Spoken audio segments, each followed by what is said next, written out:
Good morning, church. Let me read to you from Mark chapter 3, verses 13 through 21.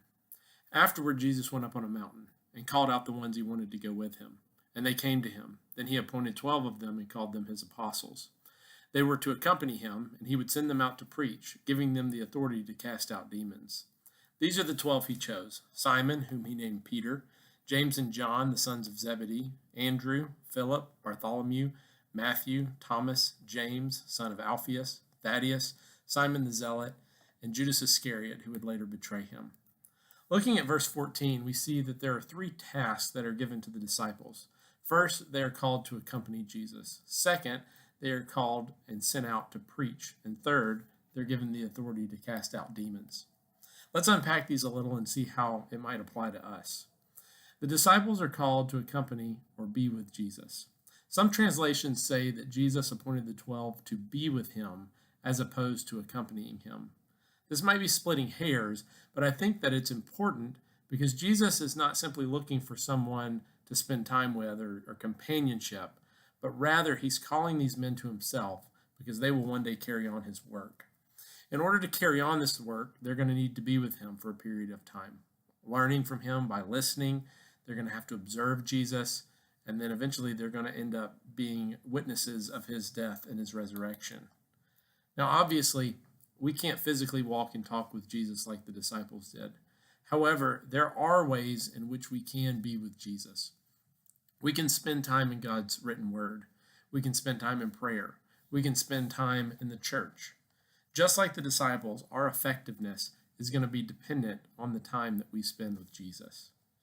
Next, the disciples are sent out to preach. The disciples are called to share the good news. Evangelism is a primary task of the disciples. We know that they preached some while they were with Jesus, but after the ascension, the disciples went to preach all over the known world. Here's what Scripture and church history tells us about the preaching and death of the disciples. Peter preached in Galatia, Bithynia, Cappadocia, and much of Asia Minor. And he may have been the founder of the church in Rome, and he was later crucified upside down. Andrew preached around the Black Sea, perhaps going as far north as modern-day Ukraine and Romania. He was martyred on an X-shaped cross in Greece, and there's an account that for 2 days while he hung on that cross, he continued to preach. James, he was decapitated by Herod. He preached in Iberia, which is modern-day Spain, as well as in the Holy Land. John preached across much of Asia Minor. He's the only apostle who didn't die of martyrdom. He died of old age, but he certainly suffered for the cause of Christ. Philip went on to preach in Greece, Syria, and Phrygia. There are conflicting accounts on how he died. Some say he was crucified, others say he was beheaded.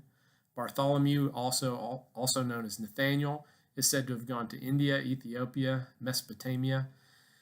And one account says that he was flayed alive, and another said he was beheaded. Matthew preached in the Holy Land and later in Ethiopia. He was killed by a sword wound. The other James preached in and around Jerusalem.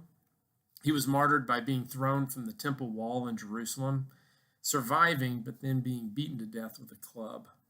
Thomas traveled to India and established 7 churches there.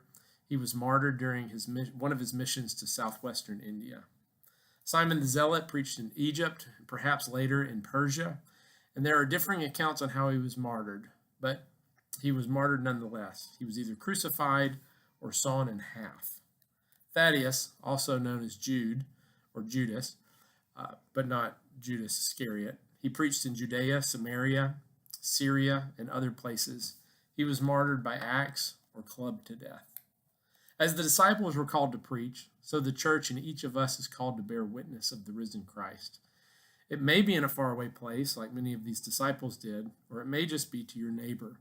Either way, we are called to share the good news of Jesus. Third, the disciples are given the authority to cast out demons.